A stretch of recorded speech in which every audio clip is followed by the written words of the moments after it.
মেডিকেলের অনেকগুলো সাবজেক্টই নার্সিং আছে, যার কারণে হচ্ছে নার্সিং এ পড়ার পাশাপাশি আমরা মেডিকেলের অনেক সাবজেক্টই পড়তে পারছি। আর যেহেতু নার্সিং এ বেসিক থেকে প্রশ্ন আসে বেশি, তো বেসিক ক্লিয়ার থাকলেই আমি আশা করি নার্সিং এ পরীক্ষা দিতে কারোরই অতটা সমস্যা হবে না। প্রশ্ন ব্যাংক সলভ করার মাধ্যমে দেখা যায় যে প্রায় অনেক কিছুই আগের বছর থেকে কমন আসে, যার কারণে হচ্ছে আমাদের মধ্যে অনেকটা কনফিডেন্স আসে।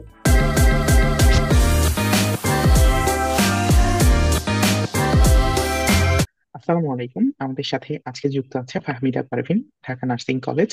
সো আমাদের সাথে বিগত বেশ কয়েকদিন ধরেই আমাদের বেশ কিছু সারা বাংলাদেশ থেকে অসংখ্য জায়গা থেকে আমাদের সাথে যুক্ত ছিল শিক্ষার্থীরা।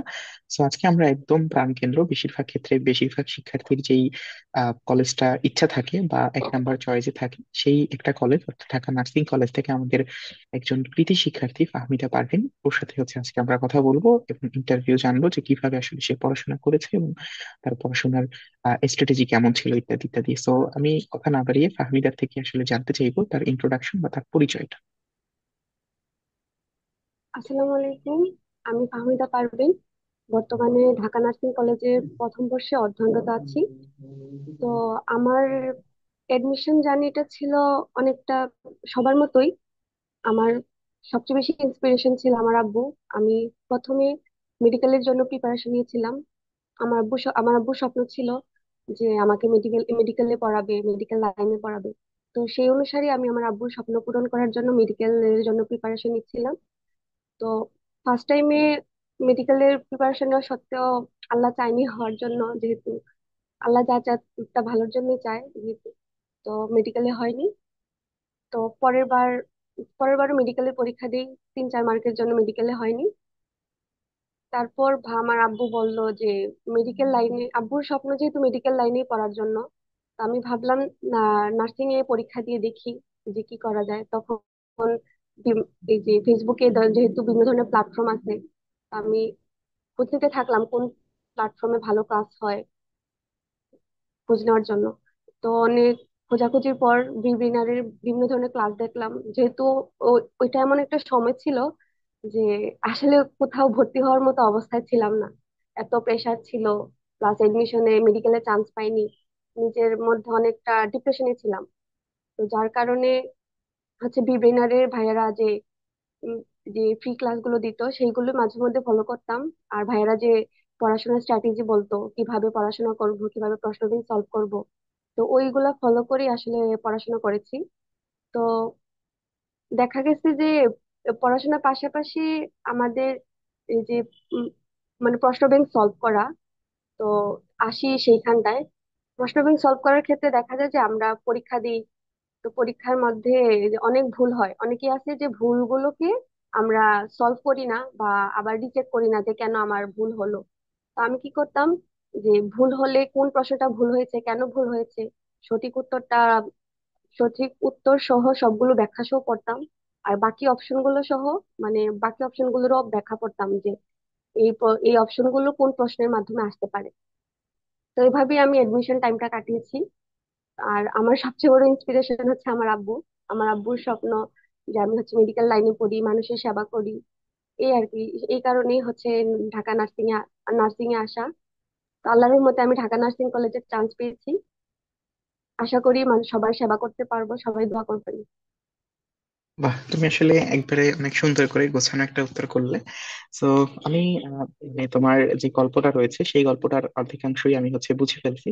তো এখন একটু জানতে চাইবো যে তোমার এই গল্পের ক্ষেত্রে বা হচ্ছে তোমার এই যে একটা সুন্দর গল্প বললে যে তোমার আসলে মেডিকেল ইচ্ছা ছিল, যেখান থেকে তুমি নার্সিং এ টার্ন করছো, ঢাকা নার্সিং কলেজে পড়ছো। তো বর্তমান এনভায়রনমেন্ট আসলে তোমার কেমন লাগছে? নার্সিং পড়ার এনভায়রনমেন্ট, যেহেতু তোমার ইচ্ছা ছিল মেডিকেল, সেটা হয়তো বা একটু ভিন্ন প্রেক্ষাপট ছিল, বাট সেখান থেকে নার্সিং এ পড়া একই ধরনের হেলথ সেক্টর, বাট এই যে মানে ইচ্ছার থেকে একটু ডিস্ট্রাকশন, এই ব্যাপারটা আসলে তুমি কিভাবে কিরকম এনজয় করছো? আসলে ইচ্ছার থেকে একটু অন্যদিকে আসলে প্রথম প্রথম একটু খাপ খাইয়ে নিতে একটু কষ্ট হয়। তো ঢাকা নার্সিং কলেজে আসার পর প্রথম প্রথম মনে হতো যে মানে কেন আসছি, যে মেডিকেলে পড়বো বলে প্রিপারেশন নিলাম। পরে ভাবলাম, মানে অনেকদিন ডিপ্রেশনে ছিলাম। তারপর ক্লাসে টিচাররা অনেক ধরনের মোটিভেশনাল কথা বলতো যে নার্সিং এ পড়ে অনেক কিছুই করা যায়। তারপর যেহেতু আব্বুর ইন্সপিরেশনে আসছি, তারপরেও নিজেকে মানিয়ে নেওয়ার চেষ্টা করেছি।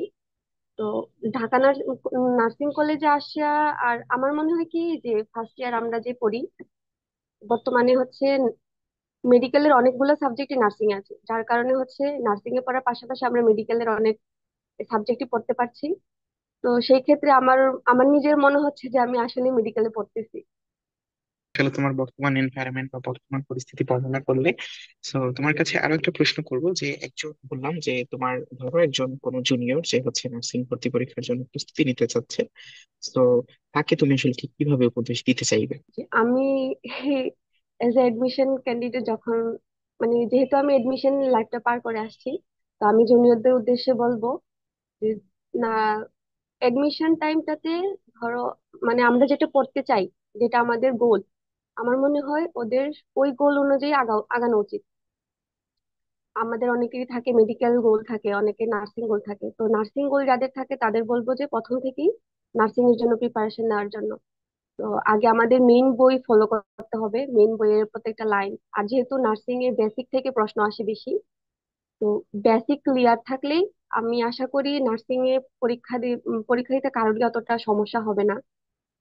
বেসিক ক্লিয়ার করে তারপর হচ্ছে এই যে প্রশ্ন ব্যাংক সলভের মাধ্যমে কিন্তু আমরা অনেক কিছু শিখতে পারি, যে কোন টপিক থেকে আসতে পারে, কিরকম আসতে পারে, আমরা কিভাবে প্র্যাকটিস করব বা কিভাবে প্রশ্ন ব্যাংক সলভ করব, অনেকটাই আমরা শিখতে পারি যে প্রশ্ন ব্যাংক সলভের মাধ্যমে। তো প্রশ্ন ব্যাংক আমরা দেখে আসছি যে এই প্রশ্ন ব্যাংক সলভ করার মাধ্যমে দেখা যায় যে প্রায় অনেক কিছুই আগের বছর থেকে কমন আসে, যার কারণে হচ্ছে আমাদের মধ্যে অনেকটা কনফিডেন্স আসে।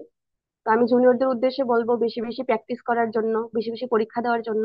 তাহলে হচ্ছে নিজের প্রিপারেশন কতটুকু আমরা সেটা বুঝতে পারবো, নিজেকে আইডেন্টিফাই করতে পারবো আমি কতটুকু প্রিপারেশন নিলাম, আর কতটুকু আমার গ্যাপ আছে, আর কতটুকু পড়লে আমার গ্যাপ পূরণ হবে। এভাবে পড়লে আশা করি সবাই সবার গোল পূরণ করতে পারবে, নার্সিং ইনশাল্লাহ একটা সিট, সরকারি কলেজ একটা সিট পাবে। সরি, মানে তুমি যদি কোনো কোর্স সাজেস্ট করতে চাও একজন জুনিয়রকে যে আসলে এই কোর্সটা তার জন্য অনেক সহায়ক হবে, সেক্ষেত্রে তুমি কোন কোর্সটা সাজেস্ট করতে চাইবে? আমি আসলে ভাইয়া, যেহেতু ফেসবুকে আছি, অনেক প্ল্যাটফর্মে দেখেছি যে কে কে কি রকম ক্লাস করায়, কে কিভাবে পরীক্ষা নেয়, কে কি রকম গাইডলাইন দেয়। তো যেহেতু দেখেছি সেই ক্ষেত্রে সেই ইয়ে থেকে আমার যেহেতু আমার আমার মনে হয় যে অনেকটাই আমি শিওর যে সবাই নিঃসন্দেহে বিবিএডে এডমিট হতে পারে। ভাইয়াদের ক্লাস এত ভালো, আমি ফ্রি ক্লাস করে যতটুকু উপকার পেয়েছি, আশা করি যারা হচ্ছে পেইড ব্যাচে আছে, যারা পেইড ব্যাচে ভর্তি আছে, তারা আরো অনেক উপকার পাবে, যেহেতু ওইখানে প্রতিদিনের ক্লাসের সাথে পরীক্ষাও নেওয়া হচ্ছে। আবার হচ্ছে ওদের পজিশনও দেওয়া হচ্ছে, সেই পজিশন অনুযায়ী অনুযায়ী ওরা আবার নিজেরা প্রিপারেশন নিয়ে আবার পরীক্ষা দিচ্ছে, একটা প্রতিযোগিতা থাকতেছে। তো আমি সবাইকেই সাজেস্ট করবো বিবিএন অ্যাডমিট হওয়ার জন্য, কারণ যেহেতু আমি সেখান থেকে উপকৃত হয়েছি। ধন্যবাদ তোমাকে আসলে। তো সর্বশেষ আরেকটা প্রশ্ন করব, সেটা হচ্ছে যে আমাদের যে বর্তমানে 111 টাকার ক্যাম্পেইন রয়েছে, এই ক্যাম্পেইনটা সম্পর্কে যদি তোমার কোনো আহ, মানে পরামর্শ বা কোনো তথ্য থাকে তাহলে যদি আমাদের সাথে একটু শেয়ার করতে। 111 টাকার ক্যাম্পিং এর মধ্যে ভাইয়া, আমি যতটুকু দেখেছি, ভাইয়ারা হচ্ছে অনেক ভালো করে ক্লাস নিচ্ছেন। বিশেষ করে ভাইয়ারা পেট বেঁচে যেরকম ক্লাস নেয়, এর থেকে বেশি বেশি ইফোর্ট দিয়ে ক্লাস নিচ্ছেন।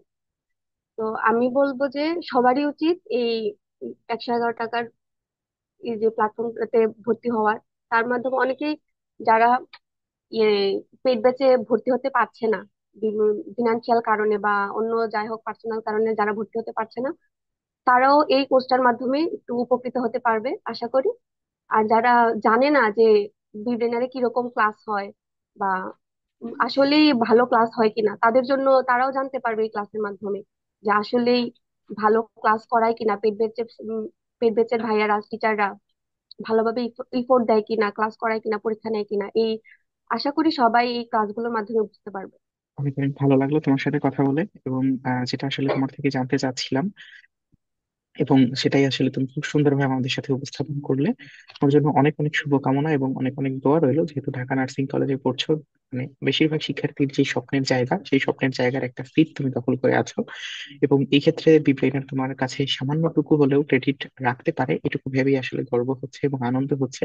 তোমার সাথে আবার দেখা হবে এবং তোমার সাথে অবশ্যই বারবার মেডিকেলে না হোক, কারণ কেউ আসলে রোগ নিয়ে মেডিকেলে যেতে চায় না, বাট কোনো না কোনো ভাবে দেখা হোক, এই প্রত্যাশা এবং এই কামনা করি। এবং মানব সেবার উদ্দেশ্যে নিজেকে যেভাবে ধন্যবাদ। প্রস্তুত করছো, এই প্রস্তুত করা ধারাটা অব্যাহত থাকবে এবং তোমরা সবসময় সদা সর্বদা সুস্থ থাকো এবং রোগীকেও সুস্থ রাখো। তোমার জন্য অনেক অনেক শুভকামনা। আবার দেখা হবে, ততক্ষণ পর্যন্ত ভালো থাকো এবং সুস্থ থাকো। আসসালামু আলাইকুম। ধন্যবাদ ভাইয়া। আসসালামু ওয়ালাইকুম। আলাইকুম।